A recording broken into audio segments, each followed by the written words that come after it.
Hello guys, this is Dipesh Mishra and you are welcome to our YouTube channel civil easy. Last class में हमने contouring start करने के लिए बोला था मैंने, तो कंटूरिंग हमारा ये टॉपिक है आज का। तो फर्स्टली कंटूर क्या होता है? कंटूर होता है एक imaginary line on the ground joining the points of equal elevation. मतलब इक्वल एलिवेशन अगर हमारे ग्राउंड में कई सारे पॉइंट्स हमने ले लिए हैं और उनका है इक्वल एलिवेशन, तो उसी को हम कहेंगे कंटूर। तो इक्वल एलिवेशन की लाइन जो ज्वाइन कर रही है, an imaginary line on the ground joining the points of equal elevation is known as contour. और इसकी दूसरी डेफिनेशन ये है कि line in which surface of ground intersected by a level surface. मतलब जो हमारी ग्राउंड सरफेस है वो एक लेवल सरफेस से इंटरसेक्ट होगी। तो ये है हमारी सेकेंड डेफिनेशन कंटूर की। अब कंटूर का यूज़ क्या है? हमने देखा है जो टोपोग्राफिकल मैप्स हैं वो अगर हमें प्रिपेयर करने हैं तो उसमें क्या होता है कि हम वर्टिकल डिस्टेंसेस भी शो करते हैं और हॉरिजॉन्टल डिस्टेंसेस भी शो करते हैं। तो हमें देखना है कि अनड्यूलेटिंग अगर सरफेस है पूरी हमारी, तो टोपोग्राफिकल मैप्स में अगर वो शो करना है तो हमें कंटूरिंग जो है वो करनी पड़ेगी। मतलब अलग अलग एलिवेशंस, अलग अलग पॉइंट्स में ग्राउंड में हमें नोन करने पड़ेंगे, तब जाके हम टोपोग्राफिकल मैप्स जो हैं वो प्रिपेयर कर पाएंगे। सो कंटूरिंग जो है हमारी मेनली इसीलिए है कि हम जो टोपोग्राफिकल मैप्स हैं उनमें जो एलिवेशंस है वो शो कर पाएँ, तो कंटूर्स के थ्रू हम वो शो कर लेते हैं। अब क्या है, अब कंटूरिंग का हमारा जो मेन पर्पस है वो तो हमें पता चल गया कि हमें टोपोग्राफिकल मैप्स प्रिपेयर करने हैं। अब नेक्स्ट क्या है, अब इसके कुछ डेफिनेशंस होती हैं। मतलब ये कैसे हमें प्रिपेयर करना है? एक इमेजिनरी लाइन जिसमें बहुत सारे पॉइंट्स हमने लिए हैं और सारे पॉइंट्स का एलिवेशन सेम है। जैसे अगर एक लाइन ये बनी है, कंटूर अगर ये बना है, ये अगर कोई लाइन है, तो इसमें जो ये पॉइंट है, ये पॉइंट है, ये पॉइंट है, ये कोई भी पॉइंट अगर है इस पूरी लाइन में, तो सारों का एलिवेशन जो है ग्राउंड लेवल या मीन सी लेवल से वो होगा सेम। तो वो हो गया हमारा कंटूर। अब कंटूर इंटरवल क्या होता है? कंटूर इंटरवल देख लेते हैं।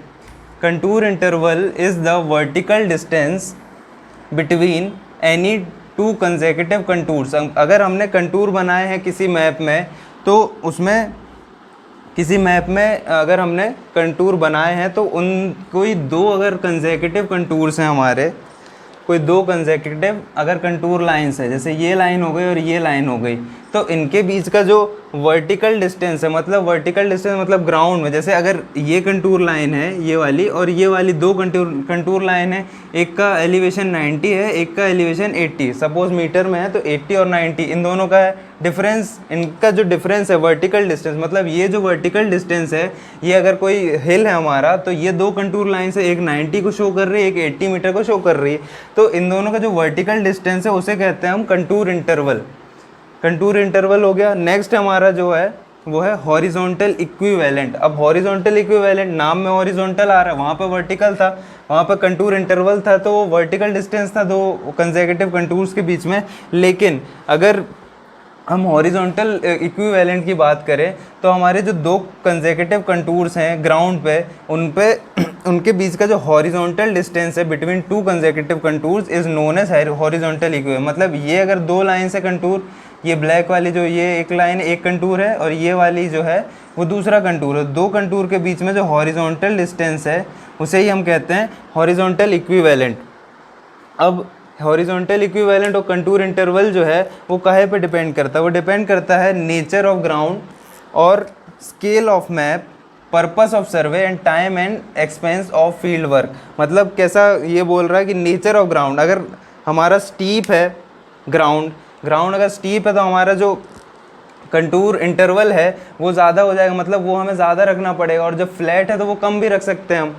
तो ऐसा है ये कि contour interval nature of ground पर डिपेंड करता है। नेक्स्ट है हमारा स्केल ऑफ मैप। अब स्केल जो हम लेंगे मैप में, जो हम प्रिपेयर कर रहे हैं मैप, उसका जो स्केल होगा तो उसके हिसाब से हमें कंटूर इंटरवल छोटा या बड़ा करना पड़ेगा, छोटा या बड़ा करना पड़ेगा कंटूर इंटरवल। नेक्स्ट हमारा पर्पस ऑफ सर्वे। अगर हमें सर्वे जो है वो छोटा सर्वे करना है तो उसके लिए छोटा या बड़ा हम मतलब उसके हिसाब से हम कंटूर इंटरवल या हॉरिजॉन्टल इक्विवेलेंट सिलेक्ट करेंगे। वैसे ही साथ में time and expense of field work, अगर हमारे पास ज़्यादा टाइम है तो हम कंटूर इंटरवल जो है वो छोटा रख सकते हैं और छोटी छोटी डिस्टेंस जो है पूरी हम कवर कर सकते हैं और उसे मेजर कर सकते हैं। और फील्ड वर्क में जो एक्सपेंस, अगर हमारे पास ज़्यादा पैसा है यानी सर्वे करने के लिए ज़्यादा अगर हमें इकोनॉमिकल नहीं करना है, हमें अगर काफ़ी ज़्यादा एक्सपेंस करना है सर्वे में और डिटेल स्टडी करनी है या डिटेल मैप प्रोवाइड करना है, तो हम क्या करेंगे कि हम पास पास में ले लेंगे कंटूर इंटरवल।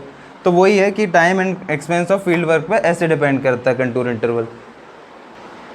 नेक्स्ट टॉपिक है हमारा कंटूर्स में प्रॉपर्टीज़ ऑफ कंटूर्स, मतलब जो डिफरेंट प्रॉपर्टीज़ हमें जो शो करते हैं कंटूर्स, वो हम देख लेते हैं और क्या ज़रूरी है इन सब के बारे में जानना। मतलब कंटूर की प्रॉपर्टीज़ के बारे में जानना ज़रूरी है, क्योंकि हमें अल्टीमेटली बनाना तो कंटूर ही है, तो हमें क्या क्या नहीं करना है, क्या क्या करना है, तो उसके हिसाब से प्रॉपर्टीज़ देख लेते हैं। अब firstly different contours neither cross और नॉर मीट ईच अदर, मतलब क्या है इसका कि अलग अलग जो कंटूर्स हैं, काफ़ी सारे कंटूर्स बनते हैं पूरे मैप में, तो वो जो अलग अलग कंटूर्स हैं वो किसी भी केस में, यानी नॉर्मली अगर कोई भी केस देखें तो उस केस में तो कभी इंटरसेक्ट नहीं करने वाले। नॉर्मल जो कंटूर्स हैं वो कभी, जैसे कि यहाँ पर ये जो कंटूर्स बने हुए हैं वो यहाँ पर कहीं पे भी एक दूसरे से, जैसे ये कंटूर है, दूसरा कंटूर ये, तीसरा ये, चौथा ये, 4 कंटूर्स बने हुए हैं यहाँ पर और चारों कहीं पर भी इंटरसेक्ट नहीं कर रहे हैं एक दूसरे से। तो फर्स्ट प्रॉपर्टी यही है कि different contours neither cross nor meet each other, मतलब मीट भी नहीं करते, यानी मीट कर रहे हैं अगर तो वो स्पेशल कंडीशन है, और क्रॉस भी कर रहे हैं तो वो भी एक स्पेशल कंडीशन है। लेकिन नॉर्मली अगर देखें तो कहीं पर अगर नॉर्मल टेरेन है, फ्लैट टेरेन, स्टीप टेरेन, तो कहीं पर भी 2 कंटूर्स कभी भी मीट नहीं करेंगे और क्रॉस नहीं करेंगे एक दूसरे को। अब सेकेंड प्रॉपर्टी क्या है, different contours unite in case of vertical Cliff. अब यहाँ पे बोला था कि मीट नहीं करते, लेकिन अब यूनाइट करने की बात कर दी इसने।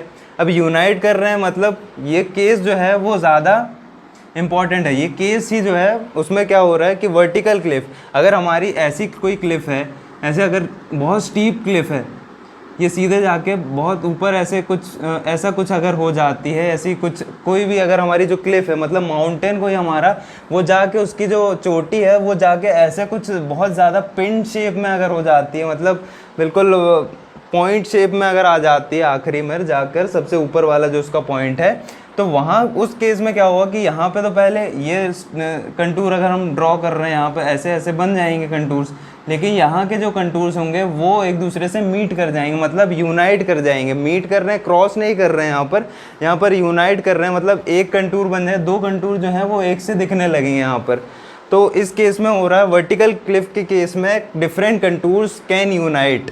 तो ये है केस। इससे क्वेश्चन पूछा जा सकता है कि किस केस में हमारे जो कंटूर हैं वो यूनाइट कर जाएंगे या मीट कर जाएंगे। अभी केस दूसरा यानी क्रॉस करने वाला केस नहीं आया। नेक्स्ट हमारा जो केस है वो है क्लोज कंटूर ईदर शो हिल और पॉन्ड, मतलब अगर कंटूर्स हमें दिख रहे हैं कहीं पे भी, हमने मैप में अगर देखा उसमें क्लोज हो रहा कंटूर, यानी ये कंटूर दिख रहा है ऐसे, यानी ऐसे क्लोज हो रहा है एक कंटूर, उसके ऊपर से ऐसे और फिर और भी, यानी ऐसे अगर दिख रहा है तो या तो वो हिल को शो करेगा या तो पॉन्ड को शो करेगा। हिल मतलब हमारा जो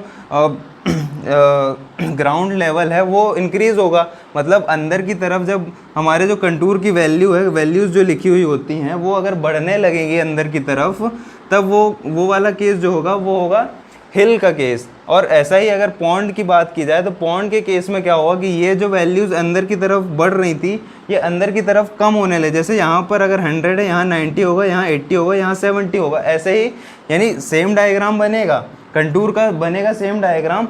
पॉन्ड और हिल के केस में कंटूर का डायग्राम सेम होगा, लेकिन हमारी जो अंदर की वैल्यूज़ हैं वो हिल के केस में बढ़ती जाएंगी और अंदर की वैल्यूज़ पॉन्ड के केस में कम होती जाएंगी। मतलब बाहर से अगर घट रही हैं वैल्यूज़ तो वो होगा केस पॉन्ड का, और बाहर से अगर अंदर की तरफ बढ़ रही हैं वैल्यूज़ तो वो होगा केस हिल का। नेक्स्ट हमारी जो प्रॉपर्टी है वो है क्लोज कंटूर अगर है। क्लोज अगर कंटूर्स जो है वो काफ़ी क्लोजली है, मतलब बहुत क्लोज दिख रहे हैं ग्राउंड में, कि जैसे ये 2 कंटूर्स हैं वो क्लोज हैं, उसके बाद क्लोज अगर पूरे कंटूर्स आते जा रहे हैं तो उसका क्या मतलब है, उसका मतलब है कि वो जो ग्राउंड है वो स्टीप है, मतलब टेरेन जो है वहाँ का वो स्टीप है। अब क्या है डिस्टेंट, जैसे अब क्लोज कंटूर में स्टीप टेरेन था, तो वैसे ही अगर जो कंटूर्स अगर दूर दूर रहेंगे तो दूर दूर अगर हमें शो हो रहा है कंटूर, तो वो एरिया कैसा होगा, फ्लैट टेरेन को शो करेगा। मतलब दूर होने पर कंटूर अगर डिस्टेंट होंगे, वो काफ़ी दूर दूर होंगे, तो वो एरिया जो है वो फ्लैट हो जाएगा।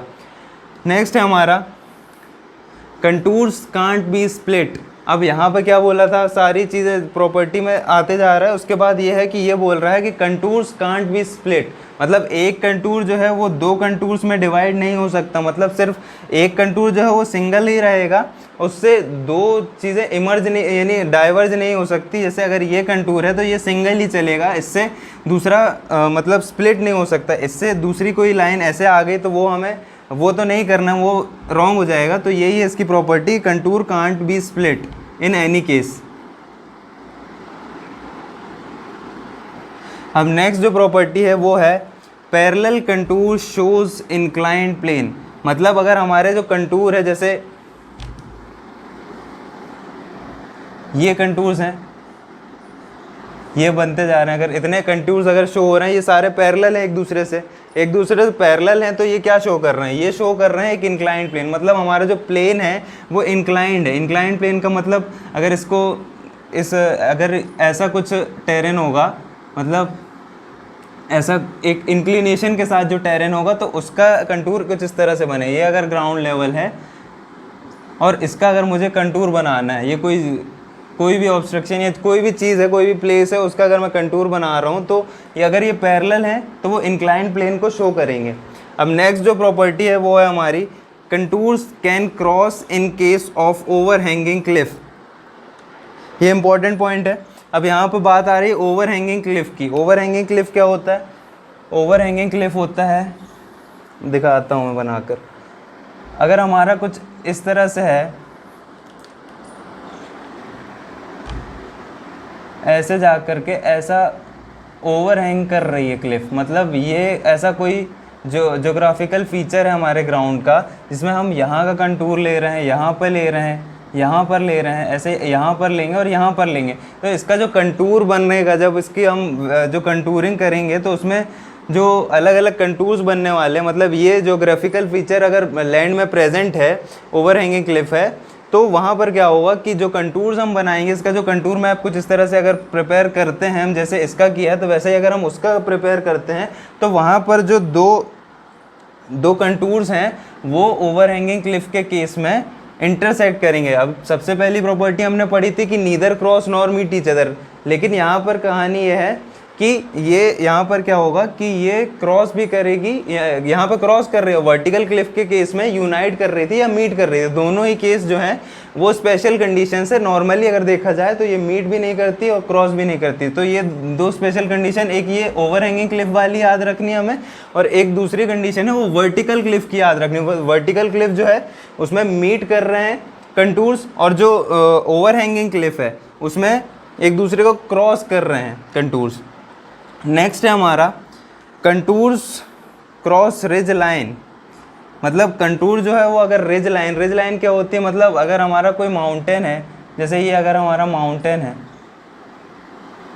ऐसा माउंटेन है, तो ये वाली जो लाइन है वो वाली होती है, ये लाइन होती है रिज लाइन। अब इसको कंटूर कैसे क्रॉस करता है? रिज लाइन को क्रॉस करता है कंटूर एट राइट एंगल, मतलब राइट एंगल पे क्रॉस करेगा, और राइट एंगल पे क्रॉस करेगा और एक ऐसा शेप बनेगा। मतलब शेप कैसा बनेगा?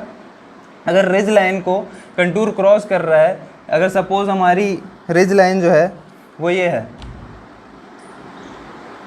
ये हमारी रिज लाइन है। अब रिज लाइन को कंटूर करेगा क्रॉस कैसे? 90 डिग्रीज पे। अब 90 डिग्रीज पे करेगा जब वो क्रॉस, तो तब बनेंगे कर्व्स, मतलब कर्व्स फॉर्म होंगे। तो कर्व्स कुछ ऐसे होंगे, मतलब यू शेप्ड के कर्व होंगे, मतलब ऐसे यू शेप के कर्व फॉर्म होंगे जब रिज लाइन को क्रॉस करेगा कोई कंटूर। तो यू शेप का जो कर्व होगा वो कॉनकेव रहेगा। किस तरह कॉनकेव फेस? उसका जो ये वाला फेस है वो रहेगा हायर ग्राउंड, मतलब जो हाई है ग्राउंड उस तरफ रहेगा, और जो उसका कॉन्वेक्स शेप है वो लोअर ग्राउंड की तरफ रहेगा। तो कुछ इस तरह से कंटूर लाइन जो है वो क्रॉस करती है रिज लाइन को, इसमें कॉनकेव साइड हायर ग्राउंड की तरफ फेस करता है। अब नेक्स्ट जो हमारा है वो क्या है प्रॉपर्टी?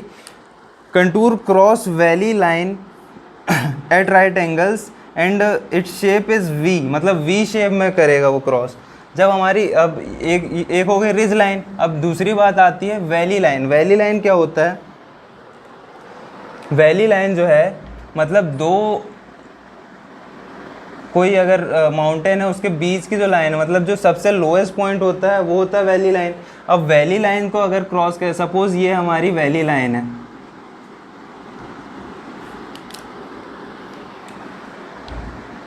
ये वैली लाइन है हमारी, और इसे अगर क्रॉस करेगी कौन, कंटूर अगर क्रॉस करेगा तो 90 डिग्री पर कंटूर क्रॉस करेगा इसे भी, और रिज लाइन को भी 90 डिग्री पर ही क्रॉस करता है।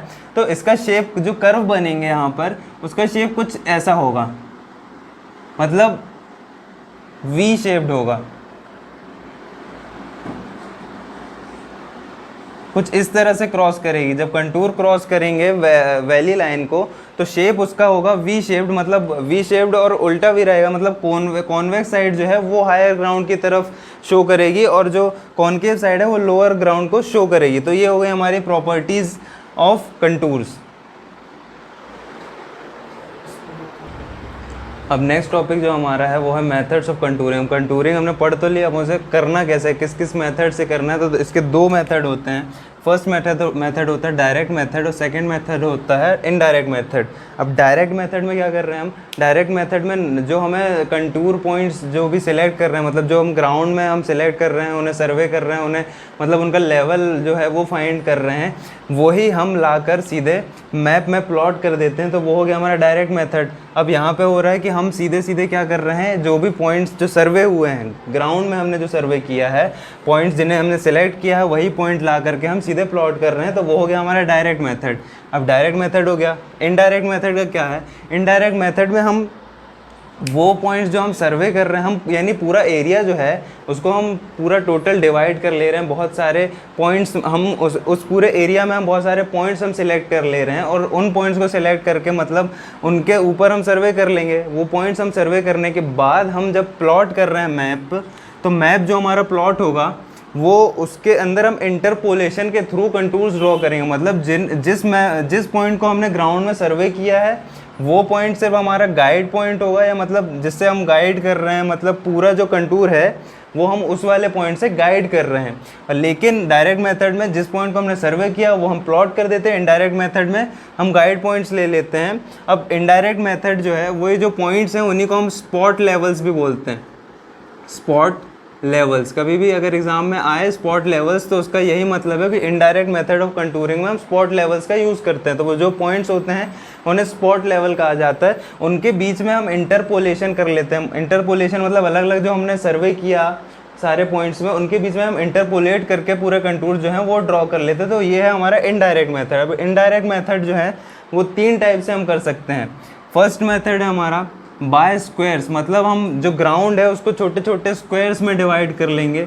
जैसे हमारा पूरा एरिया है इतना बड़ा, तो उसे हम छोटे छोटे स्क्वायर्स में डिवाइड करके अलग अलग जो 4 उसके एजेस हैं, उनको एजेस नहीं यानी जो पॉइंट है यहाँ पर जहाँ पर 2 लाइंस मीट कर रहे हैं, इन सबको हम सर्वे कर लेंगे, और इनके बीच में जो कंटूर्स हैं वो इंटरपोलेट कर लेंगे। हम जब फील्ड से हम वापस लौट के आएंगे तो हम उन्हें इंटरपोलेट करके कंटूर्स जो हैं वो बना लेंगे। नेक्स्ट हमारा बाय क्रॉस सेक्शंस।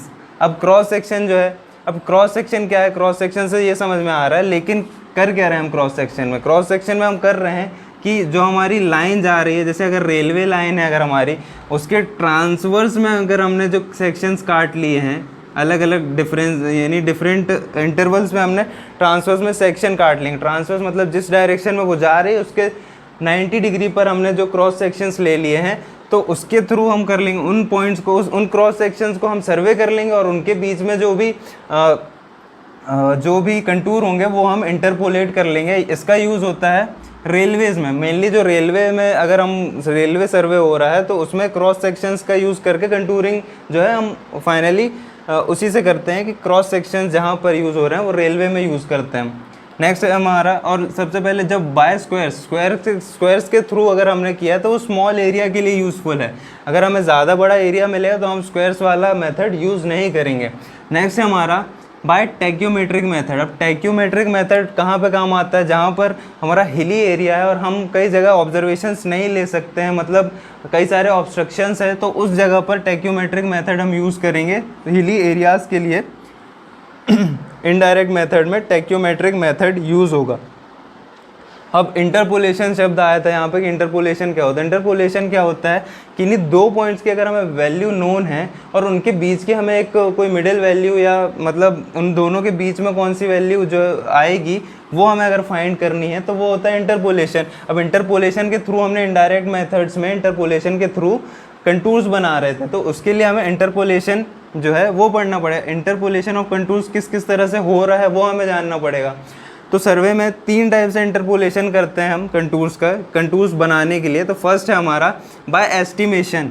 अब एस्टिमेशन से बात आ रही है, तो एस्टिमेशन क्या है, वो रफ और स्मॉल स्केल वर्क्स के लिए होगा। मतलब हम सिर्फ अंदाजे से, मतलब अगर हमारी कोई 2 कंटूर लाइंस हैं, एक ये है एक ये है, ये 2 कंटूर लाइंस है, हमें अब इसके बीच में कोई भी अंदाजे से अगर हमें बनानी हुई तो हमने बना दी। ऐसे एक रफ एस्टिमेट है तो हमने एस्टिमेशन के थ्रू कि कहीं भी बना दी बीच में एक लाइन, हमने ऐसे ही आइज़ के थ्रू देखा तो इन दोनों के बीच में जहाँ पे भी हमारा मन हुआ वहाँ पे हमने बना दी लाइन, तो वो हो गया हमारा इंटरपोलेशन बाय एस्टिमेशन। तो ये किसके लिए, rough and small scale work. मतलब अगर हमारा रफ सर्वे है या स्मॉल स्केल वर्क के लिए सर्वे है तो हम इंटरपोलेशन के थ्रू ऐसे ही बना देते हैं, ऐसे ही कंटूरिंग कर देते हैं, उनको प्लॉट कर देते हैं इंटरपोलेशन के थ्रू, कंटूर्स जो है वो बना देते हैं किन्हीं 2 नोन पॉइंट्स के बीच में। अब नेक्स्ट जो है हमारा वो है बाय अरिथमेटिक कैलकुलेशंस। मतलब यहाँ पर अब कैलकुलेशन, इंटरपोलेशन जो है उसमें हम कैलकुलेशन करेंगे। मतलब जो भी हमारे कोई 2 पॉइंट्स हैं, अगर सपोज़ ये एक पॉइंट, ये 2 पॉइंट, इन दोनों की अगर हमें वैल्यू पता है, इन दोनों का लेवल अगर हमें पता है, तो इन दोनों के बीच में हम ये मान लेते हैं कि यूनिफॉर्म स्लोप होगा, और यूनिफॉर्म स्लोप होने के कारण हम इसे कैलकुलेट कर सकते हैं बाय मैथमेटिकल एक्सप्रेशन। मतलब एक फार्मूला टाइप का हम डिराइव करते हैं और उसके बाद हम जो कैलकुलेशन है वो करते हैं, और एक्यूरेट जो हमें पता चलता है, एक्यूरेट कंटूर क्या आएगा वहाँ पर, तो वो हमें पता चल जाता है। तो it is for accurate contouring and it is time consuming. मतलब अब इतना सारा कर रहे हो, अगर आप फॉर्मूला लगा कर कैलकुलेशन कर रहे हो, सारी चीज़ें देख रहे हो, पूरा एक्यूरेट निकाल रहे हो, तो ये टाइम कंज्यूमिंग हो जाएगा। टाइम कंज्यूमिंग होने के लिए तो सबसे पहले, लेकिन मेन पॉइंट ये है कि एक्यूरेट है, ये सबसे ज़्यादा एक्यूरेट मेथड है इंटरपोलेशन का बाय अरिथमेटिक कैलकुलेशन। भले ही ये टाइम कंज्यूमिंग है लेकिन सबसे ज़्यादा एक्यूरेट यही है। नेक्स्ट हमारा जो मेथड है इंटरपोलेशन का, it is by graphical method. मतलब ट्रेसिंग पेपर अगर हम लगा देते हैं, ग्राउंड की हम डिटेल्स जो हैं वो प्लॉट कर रहे हैं अगर मैप में, तो ट्रेसिंग पेपर की हेल्प से हम क्या करते हैं कि हमारा जो मैप है उसमें अलग अलग जो कंटूर्स हैं वो शो कर देते हैं। तो ये हो गए हमारे methods of interpolation and methods of contouring. अब जो स्पेशल नोट है, कभी अगर सब इंजीनियर का एग्ज़ाम होगा तो उसमें शायद पूछ सकता, मतलब सीधे सीधे ये हमें याद कर लेना है, कोई ऐसा वैल्यू वो नहीं है कि भैया डिराइव की वाली, ऐसा वाला कुछ नहीं है कि हमें समझने वाली बात नहीं है, सिर्फ हमें याद कर लेना है कि कंटूर इंटरवल के लिए एक जनरल रूल है। मतलब टोपोग्राफिकल मैप अगर हम बना रहे हैं तो कंटूर इंटरवल के लिए एक जनरल रूल है, तो वो हम फॉलो करते हैं। तो अगर हमें कंटूर इंटरवल निकालना है कि हमें क्या लेना है, कंटूर इंटरवल कितने डिस्टेंस लेनी है उसमें, यानी 2 कंटूर्स के बीच जो वर्टिकल डिस्टेंस है वो हमें कितनी लेनी है, तो उसके लिए एक रूल है, जनरल रूल है। मतलब ऐसा नहीं कि बिल्कुल यही यूज़ करना है, हम यूज़ कर सकते हैं। तो कंटूर इंटरवल अगर हमें मीटर्स में फाइंड करना है कि हमें कितने मीटर लेना है कंटूर इंटरवल, तो उसके लिए फॉर्मूला है 25 divided by number of centimetre पर किलोमीटर। ये स्केल की बात हो रही है यहाँ पर। वैसे तो क्वेश्चन नहीं आएगा, मतलब न्यूमेरिकल नहीं आएगा इसके ऊपर, लेकिन ये सीधे सीधे आ सकता है उठ के फैक्ट कि ऐसा कोई जनरल रूल है तो उसका फॉर्मूला आ सकता है। लेकिन अगर देखें तो ये नंबर ऑफ सेंटीमीटर पर किलोमीटर जो स्केल को डिनोट कर रहा है। नेक्स्ट अगर हमारे देखें, अगर हम फीट में जानना चाहें कि कितने फीट हमारा इंटरवल होगा कंटूर इंटरवल, तो उसके लिए जो फॉर्मूला है वो चेंज हो जाता है 50, मतलब वहाँ 25 था, यहाँ पे 50 हो जाएगा, और यहाँ पर number of inches per mile. अब यहाँ पे माइल की बात हो गई, वहाँ किलोमीटर की बात हो गई। बस ये है कि थोड़ी सी जो यूनिट्स हैं वो चेंज हुई हैं, और ये सीधे सीधे फैक्ट ही आएगा, नॉर्मली न्यूमेरिकल नहीं आएगा इस क्वेश्चन से। अब आप अगर प्रीवियस ईयर का क्वेश्चन लगाना चाहें तो लगा सकते हैं। कंटूरिंग पूरा कंप्लीट कर दिया मैंने। Thanks, please don't forget to like, share and subscribe.